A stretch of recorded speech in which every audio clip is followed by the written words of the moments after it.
Hoje eu quero falar um pouco sobre a família de Jesus, porque a gente pensa que problemas só tem dentro da nossa família, não é? Mas eu quero te mostrar nessa noite que Jesus também tinha problemas com a sua família. E eu quero te mostrar alguns textos aqui para a gente ver quão uma resistência o nosso Senhor Jesus sofreu dentro da sua própria casa. Talvez você nunca deve ter ouvido sobre isso. E eu quero começar com um incidente meio estranho que acontece com Jesus, certa feita. E esse incidente está narrado nos 3 evangelhos sinóticos, Mateus, Marcos e Lucas. Eu quero escolher a narrativa de Marcos, porque eu acho que ela é a base de todas as outras duas. E eu quero começar com ela porque essa narrativa ela é muito mal interpretada. Eu mesmo já ouvi algumas pessoas, alguns intérpretes, interpretarem de forma meio estranha esse incidente que Jesus teve com a sua família. Marcos 3, 31. Todos acharam? Diz assim a palavra de Deus: Nisto chegaram a sua mãe e seus irmãos, e tendo ficado do lado de fora, mandaram chamá-lo. Muita gente estava sentada ao redor dele e lhe disseram: Olha, tua mãe, teus irmãos e irmãs, preste atenção nisso, estão lá fora à tua procura. Então ele lhes respondeu dizendo: Quem é minha mãe e os meus irmãos? E correndo o olhar pelos que estavam assentados ao redor, disse: Eis minha mãe e meus irmãos. Portanto, qualquer que fizer a vontade de Deus, esse é o meu irmão, irmã e mãe. Irmãos, a Bíblia é muito clara com respeito a isso. Jesus, e eu quero traçar isso aqui como um Jesus terreno, Jesus homem, que ele era 100% homem. A Bíblia diz que Jesus é filho de José e Maria. Claro que a concepção de Jesus foi uma concepção com a ausência do pai, mas não por isso José foi o pai terreno de Jesus. Ele criou Jesus depois que Jesus nasceu. E o texto diz que depois que Jesus nasceu, ele conheceu a sua esposa e eles tiveram filhos e filhas. Inclusive está escrito aqui no versículo de número 32. Teus irmãos e irmãs estão do lado de fora. O interessante é que se você der uma olhadinha na Bíblia, você vai ver, daqui a pouco a gente vai notar, que Jesus tinha no mínimo 7 irmãos. O texto da palavra de Deus é muito claro, inclusive cita até o nome desses irmãos.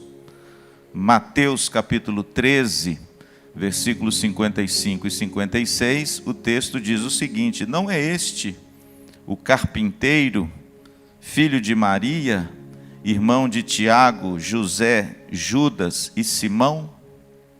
E não vivem aqui entre nós as suas irmãs? Mateus capítulo 13, versos 55 e 56. Se você der uma olhadinha, você vai ver que Jesus, filho de José e Maria, claro, de José, um filho meio emprestado, porque na realidade ele era filho de Deus. O texto diz e elenca 4 nomes dos irmãos de Jesus. E se você é um leitor da Bíblia, você vai ver que dentre os 4 que a Bíblia elenca como irmãos de Jesus, 2 deles têm cartas no Novo Testamento, né? Por exemplo, Tiago foi o grande líder da igreja de Jerusalém. E Tiago, o grande líder da igreja de Jerusalém, não foi o Tiago apóstolo, porque o Tiago apóstolo morreu logo no início do livro de Atos, martirizado. O Tiago, que se tornou o grande, né, líder juntamente com Pedro, e depois Pedro foi a Roma, e Tiago continuou com a sua liderança na igreja de Jerusalém, é o irmão do Senhor Jesus. Gálatas capítulo 1, versículo 19, quando Paulo sobe a Jerusalém para conversar com aqueles que ele entendiam que eram colunas da igreja, quem eram esses? Pedro, Tiago e João. E esse Tiago não era o Tiago apóstolo, era o Tiago já irmão de Jesus. E ele, quando chega em Jerusalém, está registrado no livro de Gálatas, capítulo 1, verso 19. Ele diz assim: e eu estive com Tiago, irmão do Senhor. Então veja que Tiago é aquele que escreveu a carta que está na sua Bíblia. A carta de Tiago é uma carta escrita por um dos irmãos. E há uma segunda carta escrita no Novo Testamento por Judas, que está aí elencado entre um dos irmãos de Jesus. É uma carta pequenininha, ela só tem um capítulo. Está antes do livro do Apocalipse, mas é uma carta muito pungente. E o interessante é que ele inicia essa carta dizendo o seguinte: Judas, servo de Jesus Cristo e irmão de Tiago. Então, se você olhar na introdução da carta de Judas, ele mesmo se identifica como irmão de Tiago. Portanto, se o texto diz, versículo 32, a tua mãe, teus irmãos e irmãs, eu entendo que Jesus tinha no mínimo 7 irmãos. Você compreende isso também? Claro. 4 estão elencados aqui, e para chamar de irmãs tinha que ser no mínimo 2, porque senão falava assim, a tua irmã.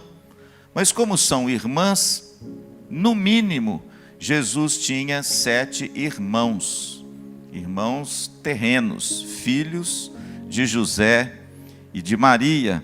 O interessante é que a teologia católica romana, ela tenta de todas as formas macular esse ensino bíblico, porque na Bíblia é muito claro quando fala dos irmãos e irmãs de Jesus em vários textos. Mas a teologia católica, para manter a concepção virginal e para manter o dogma da Virgem Maria, aquela que morreu virgem, eles se utilizam de 2 interpretações que na realidade não são bíblicas. Primeiro, eles dizem que eram filhos de José antes dele se casar com Maria. É uma improbabilidade muito grande. Por quê? Porque tanto José quanto Maria eram jovens na tenra idade. O texto que fala sobre Maria, quando narra a visita do anjo, no original, a jovem que recebe a revelação, a palavra ali é uma jovem de tenra idade. Ou seja, era uma menina bem jovem. E era muito difícil essa menina bem jovem se casar com um homem mais velho, que tivesse aí na sua bagagem, no mínimo, mais 7 filhos. Isso é uma grande improbabilidade. Mas isso é uma das coisas que a Igreja Católica Romana usa para manter a concepção virginal de Maria, negando que ela deu à luz a outros filhos, como cada uma de vocês dão. A outra é que quando esse texto e outros textos falam de irmãos e irmãs, a teologia católica dizem que não eram bem assim. Esses irmãos e irmãs, na realidade, eram primos de Jesus. Ora, há quem creia nessas coisas, mas a Bíblia não nos orienta de forma alguma a fazer esse tipo de interpretação. E a Bíblia é muito clara. Por quê? Porque a Bíblia, ela declara inclusive os nomes dos irmãos, mas omite das irmãs. Aí eu pergunto, os irmãos, por quê? Muito simples. Naquele tempo, a proeminência era dos homens. Dificilmente as mulheres eram elencadas por nome na Bíblia. Você pode ver que quase toda, a genealogia bíblica só aparecem nomes de homens. E o nome das mulheres, a não ser que fosse uma mulher muito importante, ela seria então elencada junto. Mas como não era, é claro que o texto cita os homens, o nome dos homens. Por quê? Porque foram homens que depois da ressurreição de Jesus, eu vou explicar para vocês, foram homens que se tornaram colunas na igreja, principalmente, como eu disse, Tiago e Judas. Mas o nome das irmãs não aparecem por um fator cultural. Mas o que a gente pode com toda certeza dizer é que Jesus teve uma família que dentro de casa, no mínimo, tinham 8 filhos, mais o pai e mais a mãe. Agora você imagina uma família de 8 filhos, no mínimo.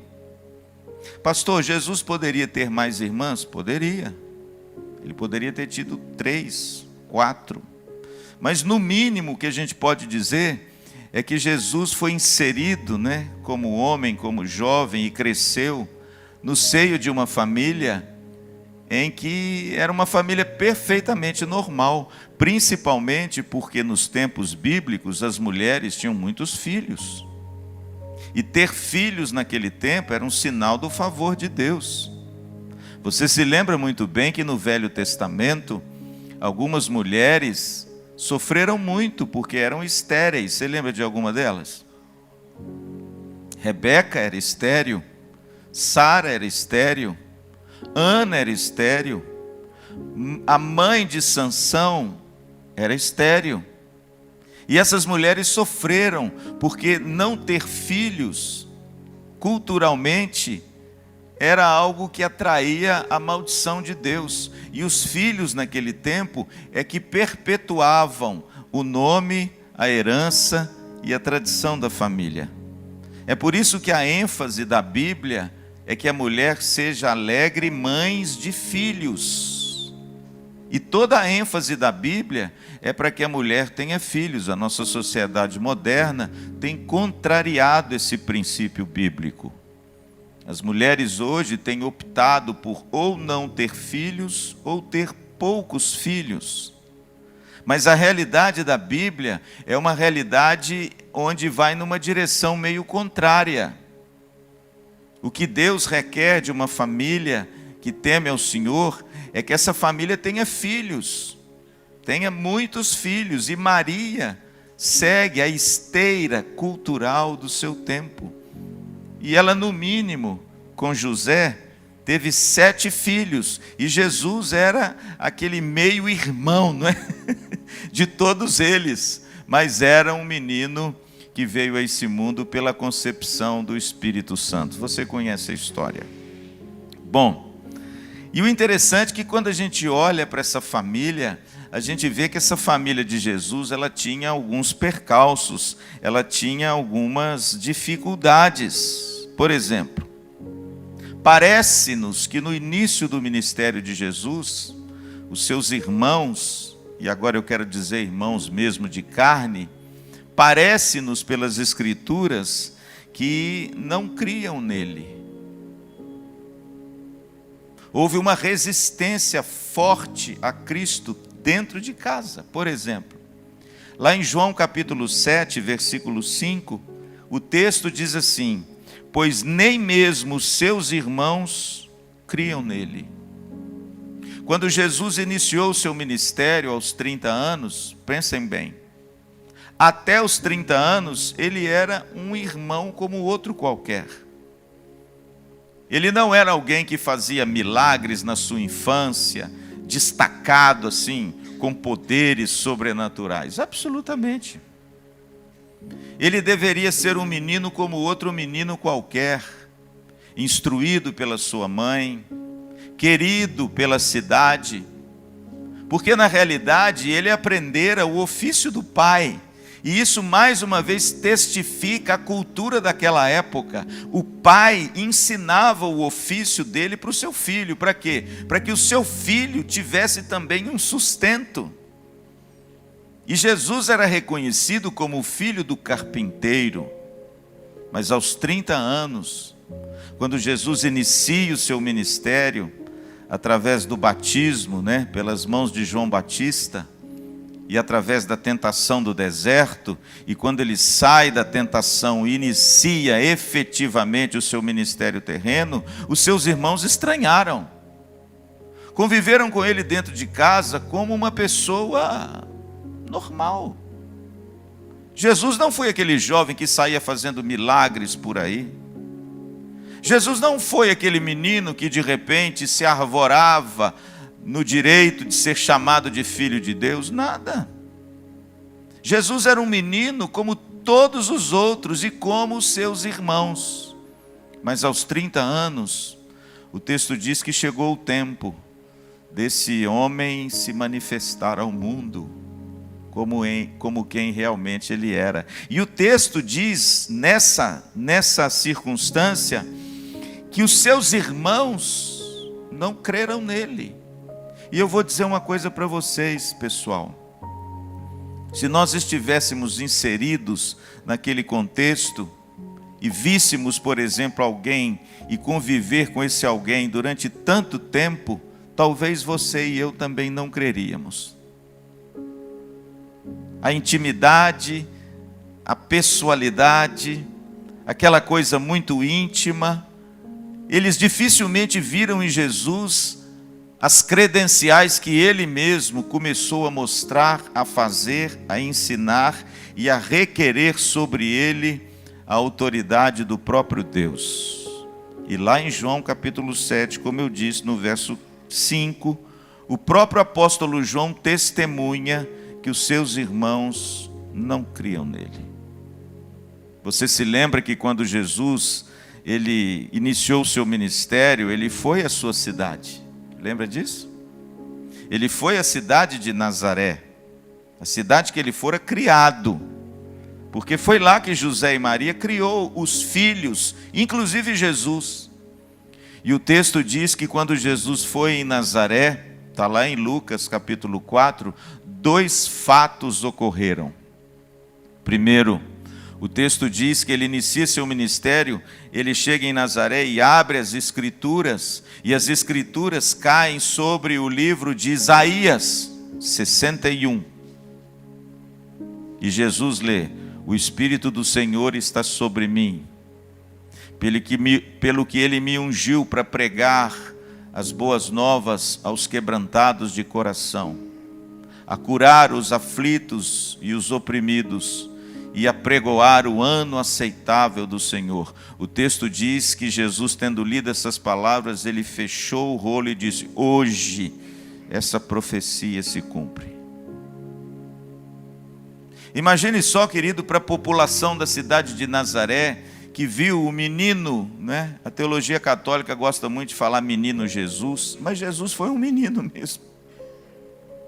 Que viram aquele menino correndo pelas ruas, brincando, enfim, vivendo a vida comum de um adolescente, de uma criança numa cidade. Nesta mesma cidade, ele fecha o rolo do profeta e diz: hoje se cumpriu essa palavra em mim.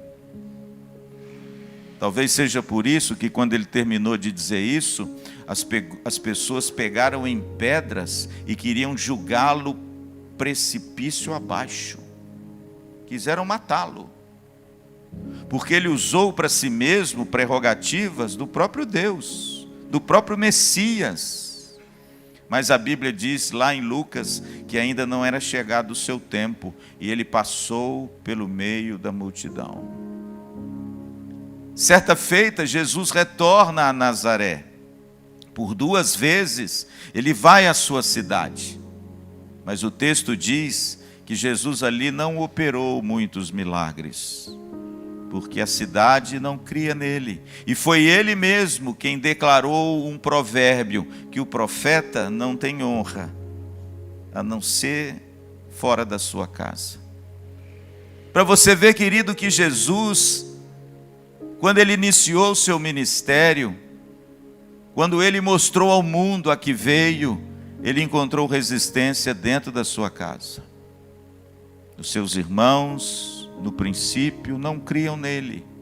A única pessoa que nos parece, pela leitura bíblica, que acolheu Jesus desde a visita do anjo, como quem realmente ele era, foi a sua mãe.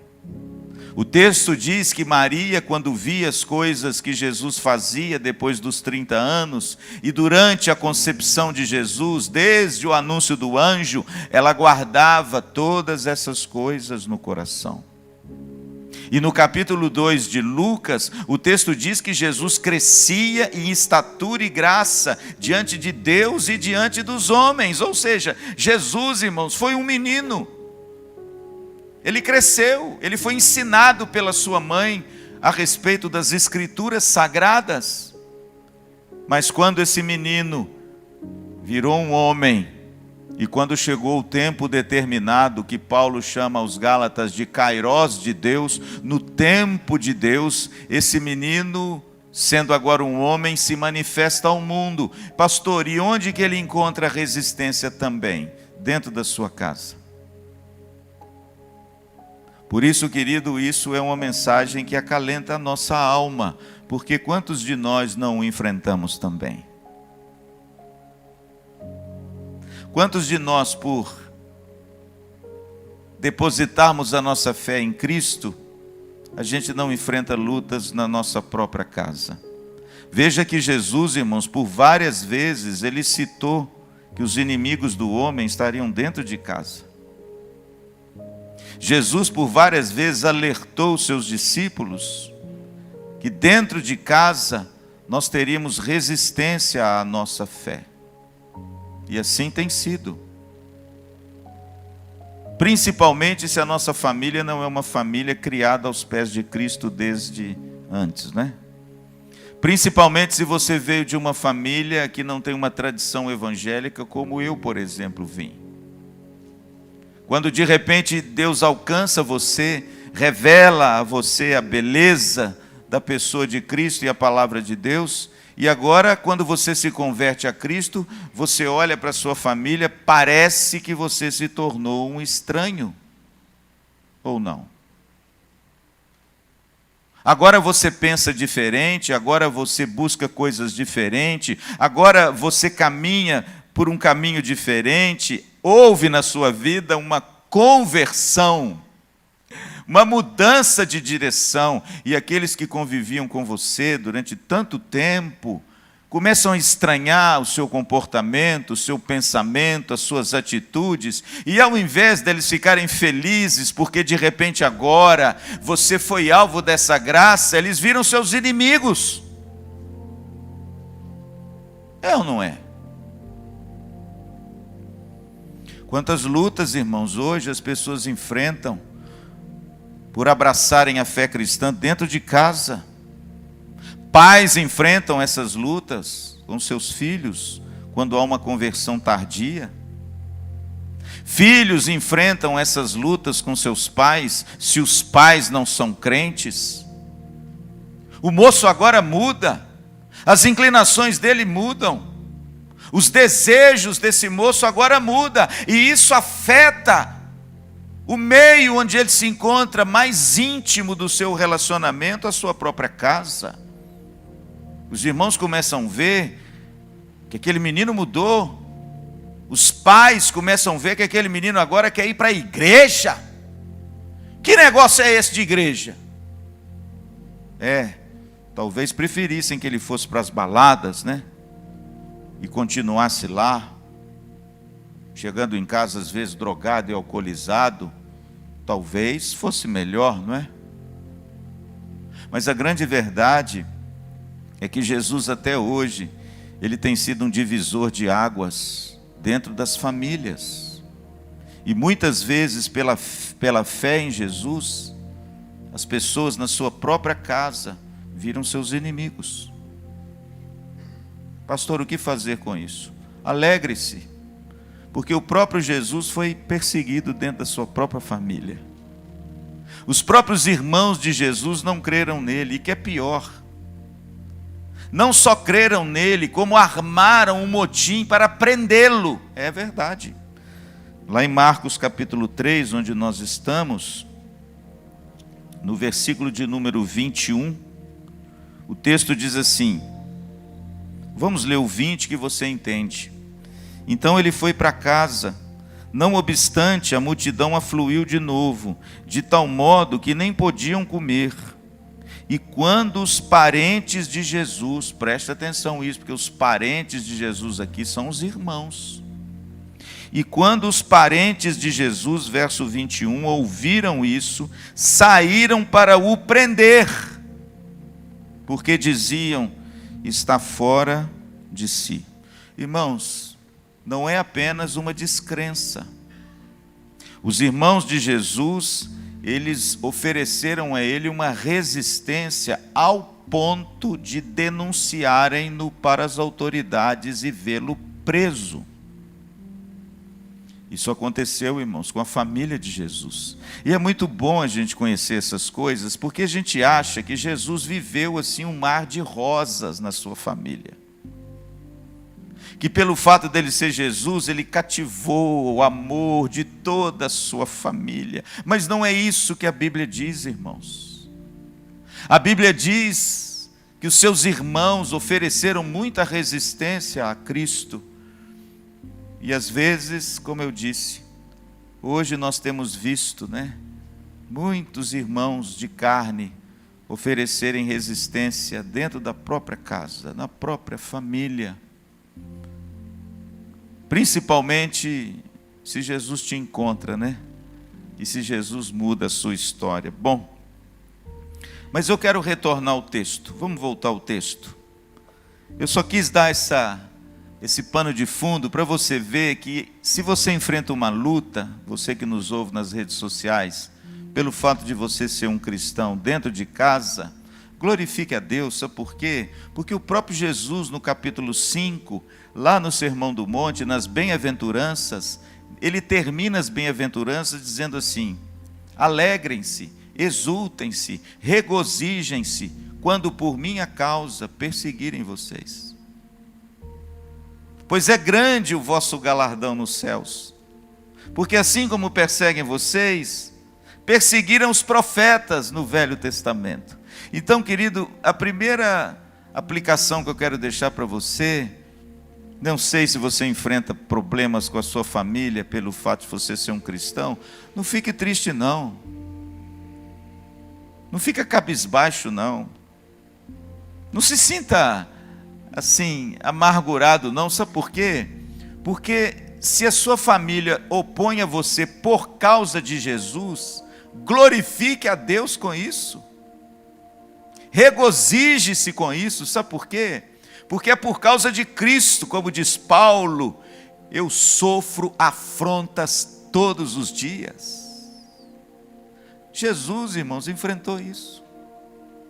Você imagine que a despeito dessa resistência velada dentro da sua casa, Jesus nunca deixou de amar os seus e acolher os seus. Vou mostrar para você daqui a pouco. Por exemplo, o primeiro milagre que Jesus fez, ele fez aonde? Vocês sabem, claro. Ele fez numa festa de casamento, não é? O texto diz que Maria, sua mãe, foi convidada para essa festa, está lá em João 2. E Jesus e os seus discípulos também foram convidados. Agora, você não sabe é que os irmãos de Jesus também estavam nessa festa. E eu vou mostrar a vocês. E Jesus, então, lá na festa, ele transforma a água em vinho. Coisas interessantes aconteceram naquela festa. Primeiro, nos parece que Maria era parente da mãe do noivo. Por quê? Porque quando o vinho acaba, eles vão em Maria dizer que o vinho acabou. Se ela não fosse parente, eles não iam dizer nunca para um convidado que tinha acabado o salgadinho. Você dizia, numa festa que você deu? Você ia chegar para um convidado e dizer assim, olha, o negócio é o seguinte, acabou o salgadinho e o refrigerante. Você só ia dizer isso para uma pessoa muito próxima da família, principalmente no Oriente, onde a hospitalidade era muito zelosa.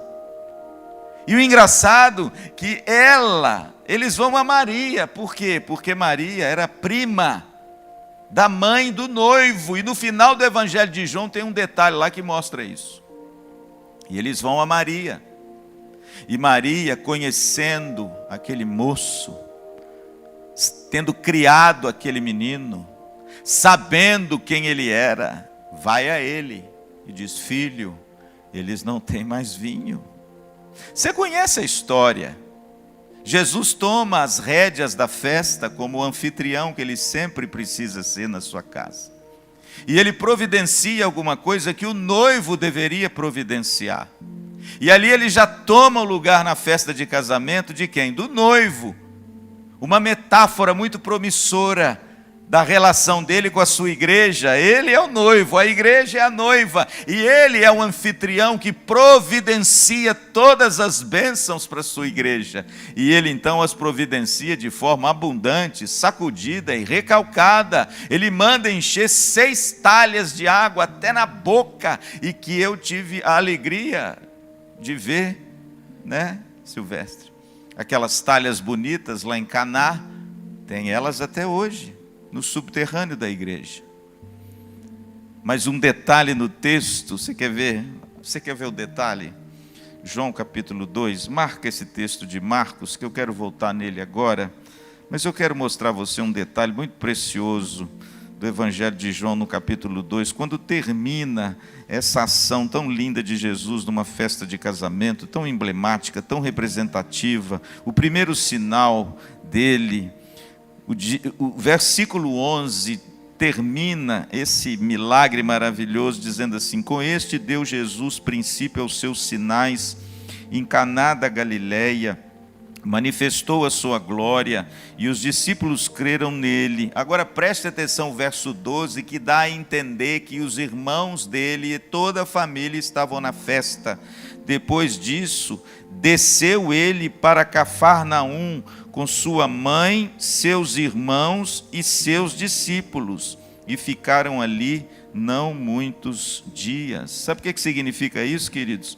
Significa que estavam certamente com ele naquela festa os seus irmãos, a sua mãe e os seus discípulos. Por quê? Porque o texto diz que desceram com eles para Cafarnaum. E a ideia é muito completa, sabe por quê?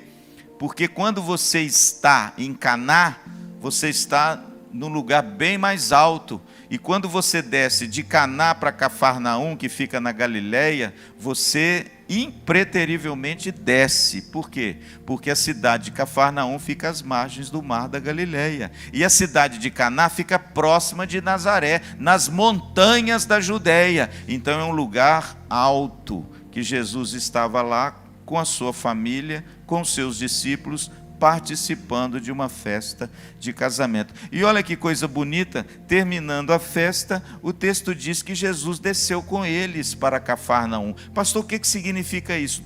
A sua mãe e os seus irmãos foram todos para Cafarnaum com Jesus. Por quê, pastor? Porque, logicamente, Jesus deixou a cidade de Nazaré, e o quartel-general de Jesus, ou seja, a cidade que ele utilizou como centro do seu ministério, foi Cafarnaum. Tem a casa de Pedro, as ruínas da casa de Pedro.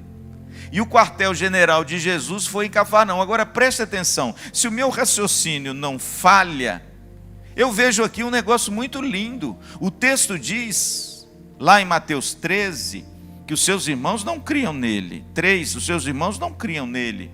Os seus irmãos ofereciam resistência a ele, mas de certa feita, os seus irmãos o acompanhavam. Por que desceram com ele? Por que o texto não diz assim, quer ver? E terminada a festa, a sua mãe e os seus irmãos subiram para Nazaré. O texto não fala isso. O texto fala, terminado a festa, Jesus, a sua mãe, os seus discípulos, os seus irmãos, desceram para Cafarnaum. Sabe o que significa isso? De alguma forma, Jesus oferecendo resistência dentro da sua própria família, ele acudia-os. Ele estendia os braços. E ele até ia com eles. Coisa interessante, irmãos. Eles poderiam oferecer resistência a Jesus, mas Jesus nunca ofereceu resistência a eles. Isso é muito bonito, irmãos, e muito pedagógico para nós. Sabe por quê? Porque às vezes, quando as pessoas dentro da nossa casa, como família, começam a nos oferecer resistência, nós também, em contrapartida, começamos a resistir a elas. É ou não é? E aí o que cria dentro de casa? Um muro. Porque se ele oferece resistência a mim, quer saber? Então também eu vou oferecer resistência a ele. Mas quando eu olho para Jesus, irmãos, eu não vejo isso. Pelo contrário, eu vejo um homem que não sofreu resistência apenas dentro de casa, mas do seu povo também. da religião também, dos líderes também, dos romanos também. Mas ele, em contrapartida, não admitiu resistência a ninguém. Ele era um homem, como diz Bonhoeffer, de braços abertos. Que lição, irmãos, nós trazemos só disso hoje para nós? De repente, dentro de casa, talvez você tenha sido retaliado pelo fato de você ser um cristão.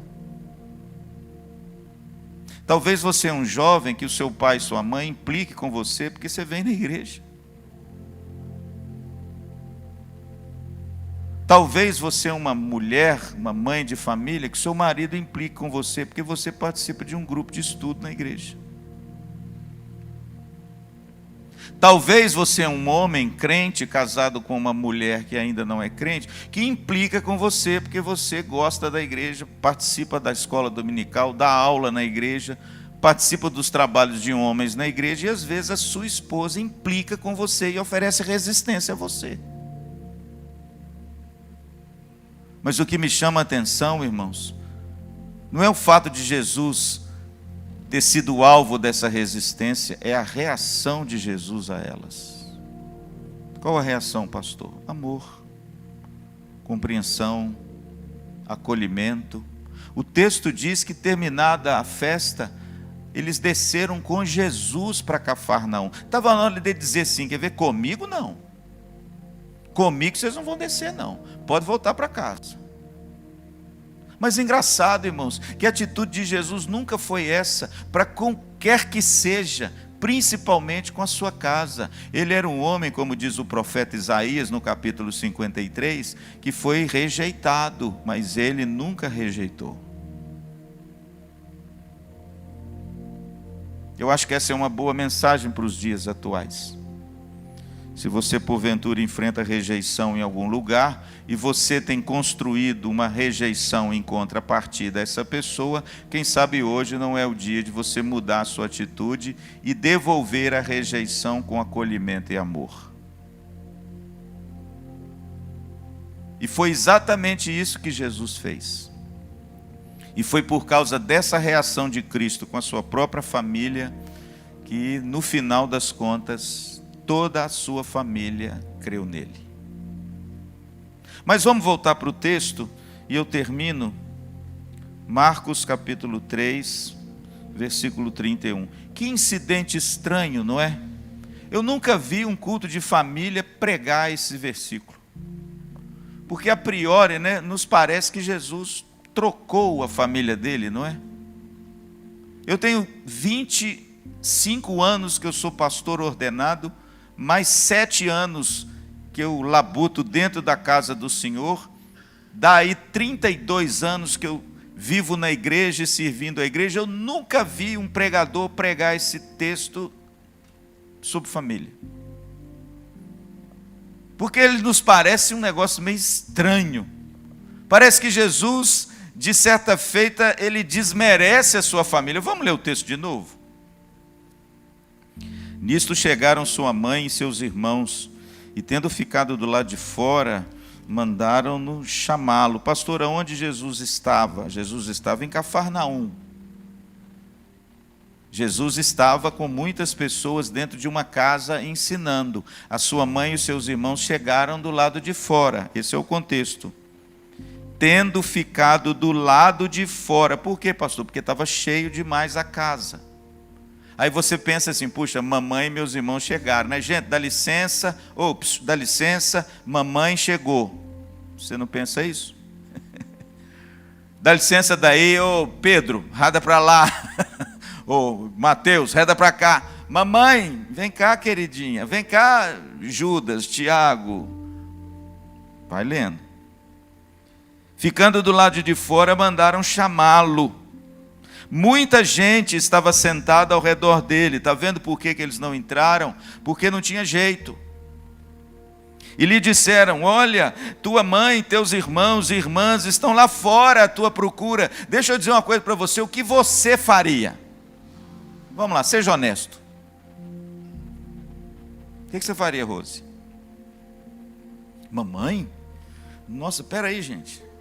Espera aí que eu vou lá agora. Fala a verdade, só se você tivesse brigado com a sua mãe, aí você não ia não. Mas naturalmente você ia, né, você ia dar um up no seu relacionamento familiar e de repente falar, não gente, puxa, chegou a minha família, dá licença, eu preciso, né, acolher minha família. Será que foi isso que Jesus fez? Por isso é que esse texto nos parece tão desconcertante, mas ele fala de família. Versículo 33. Então ele lhes respondeu. Como sempre, irmãos, Jesus tem algumas respostas assim que são difíceis de engolir, porque são difíceis de entender. Não é porque Jesus é grosso, sem educação, não é porque ele não gosta da sua mãe, dos seus irmãos, absolutamente, ele é Deus, irmãos. Ele é bom, ele é amor. Mas às vezes, do jeito que a gente lê, do jeito que está escrito, parece que é uma coisa meio grosseira. Por exemplo, lá em Caná da Galileia, quando Maria chega perto de Jesus, agora no milagre, e fala assim, filho, eles não têm mais vinho. Mulher, que tenho eu contigo? Nossa, que cara grosso, ele não gosta da mãe. Nossa, olha que sujeito estranho. Não, mas não tem nada de estranho nisso. É que às vezes a gente toma a expressão cultural do Oriente e transporta para hoje e acha que Jesus falou uma coisa horrível. Não, irmãos, ele foi super carinhoso. Ele chamou a mãe de mulher. Naquele tempo, quando você chamasse uma mulher de mulher, era uma expressão de carinho. Hoje a gente tem que tomar cuidado com isso. Bom, deixa para lá, isso é outra coisa.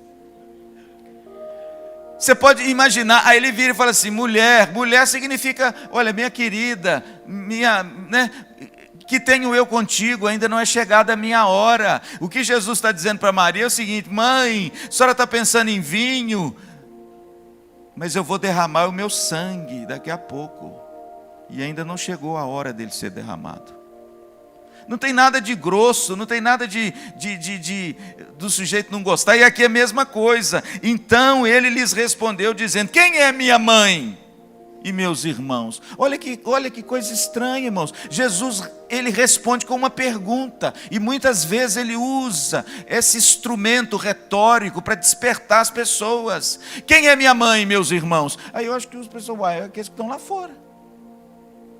Eu acho que é isso que eles pensaram. Quem é minha mãe e meus irmãos? Jesus, o senhor está doido? Eles estão lá fora. Olha o que Jesus diz agora.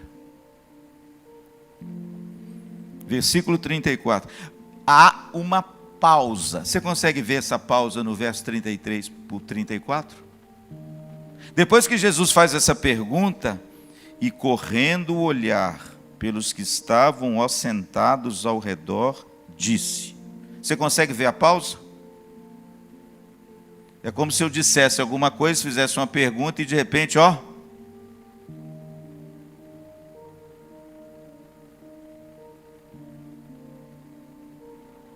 E aí ele responde, eis a minha mãe e os meus irmãos.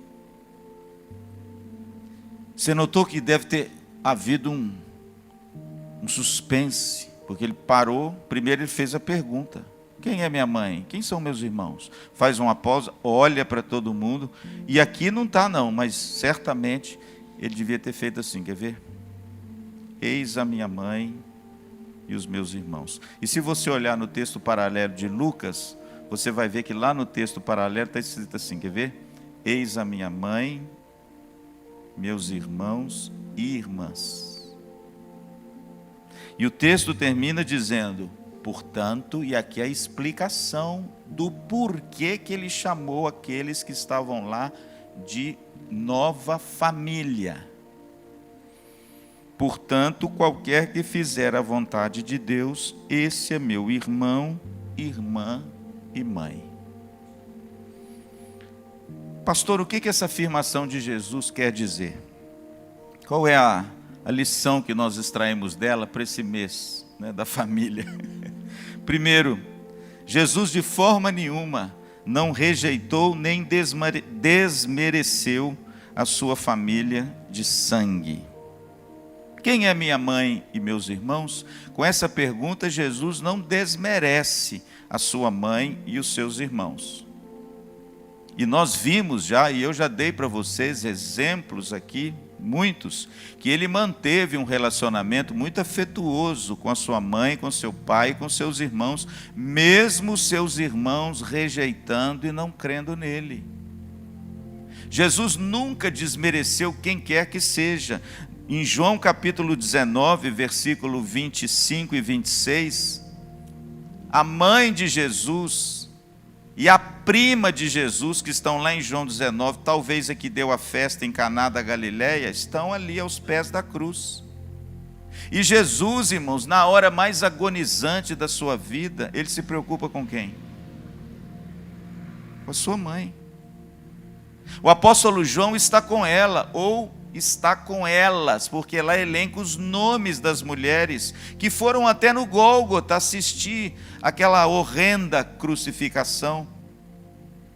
E quando Jesus, irmãos, estava lá naquela cruz, vertendo o seu sangue, quase partindo desse mundo, ele olha para baixo e diz assim: mulher, olha o chamado carinhoso, está vendo? Mulher, eis aí o teu filho.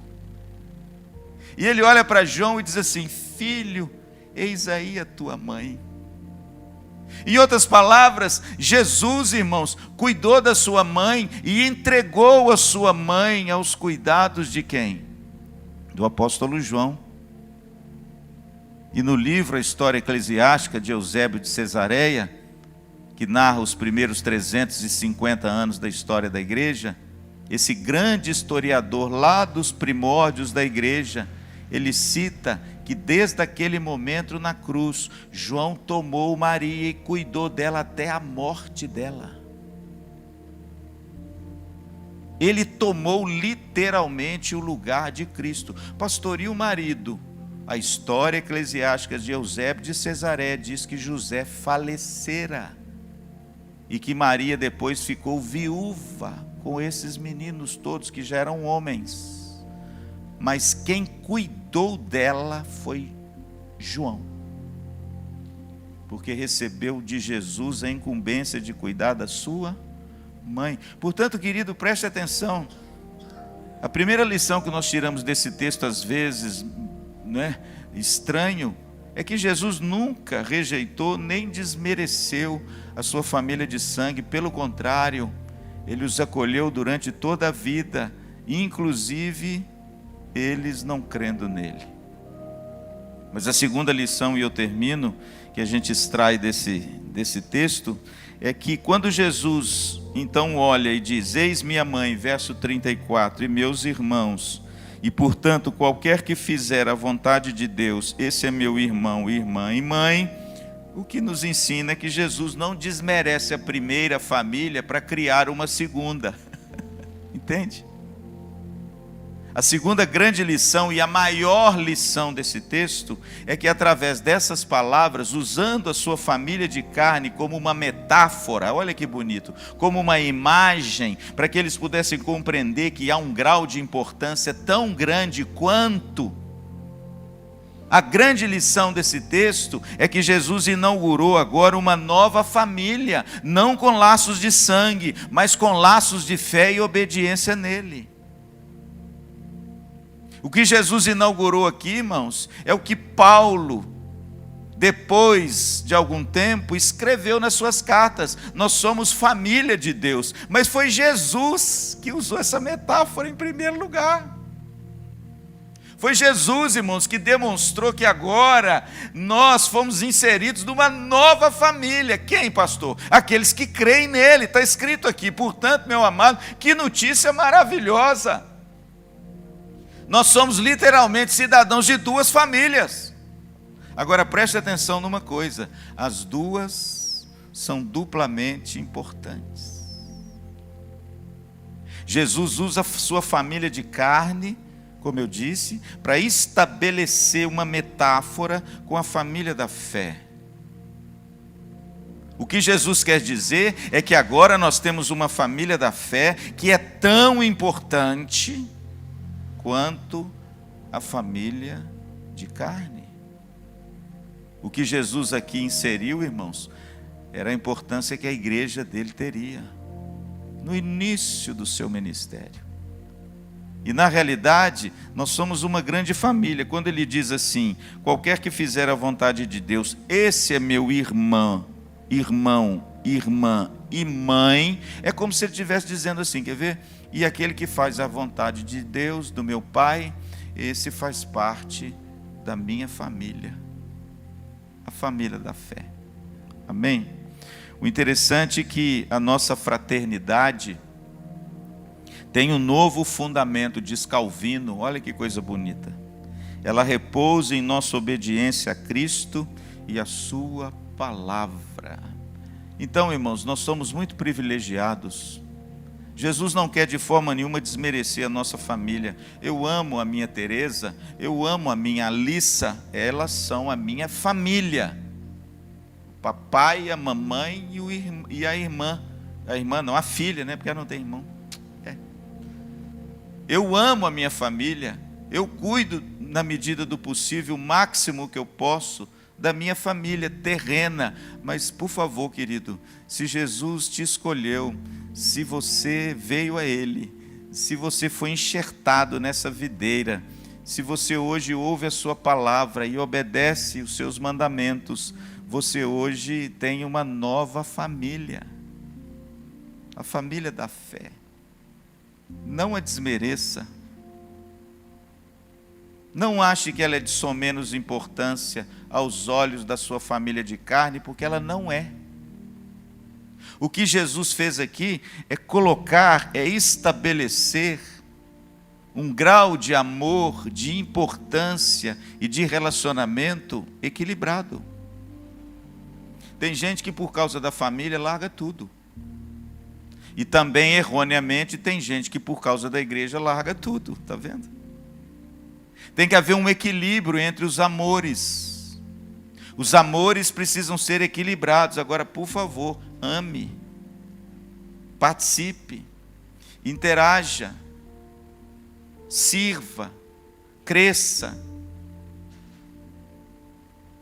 Faça relacionamentos com o quê? Com a sua família. A coisa mais bonita que tem, irmãos, é a família de Deus. Sabe por quê? Porque a nossa família de carne, ela está restrita a uma região muito pequena, não é?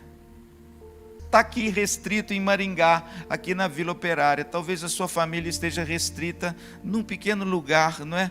E saindo dali, você se sinta assim, ai meu Deus, e agora? Agora sabe qual que é a beleza disso tudo? Nós ganhamos uma família que onde quer que você vá, você vai encontrar seus irmãos, irmã e mãe.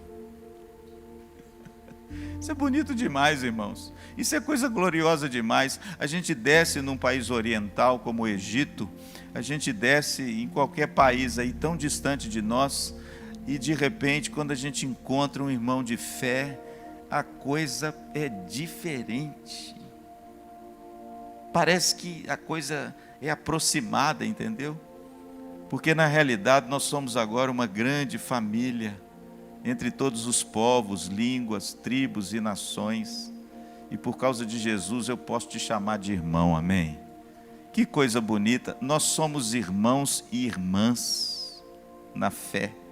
Por causa dessa família que Jesus inaugurou e colocou você dentro dela. Portanto, deixa eu terminar dizendo uma coisa, não se sinta só, querido. Não se sinta só. Você só se sente só se você quiser. Porque você tem uma grande família. Você tem a igreja que está pronto para acolher você. Não se sinta só. Sabe o que o profeta Isaías disse? Que mesmo que o teu pai e a tua mãe te abandonem, o Senhor nunca te abandonará. Sempre vai ter lugar. Sempre vai ter um galho nessa semente de mostarda que cresceu, para você encontrar o seu ninho e ser acolhido, mesmo que a sua família de carne te rejeite. Amém? Que coisa gloriosa. Deus te abençoe muito e fique firme com Jesus, viu? Ame as duas famílias, equilibre essas duas famílias, para que você não tenha um amor desequilibrado, porque as duas, aos olhos de Cristo, são muito importantes. Amém?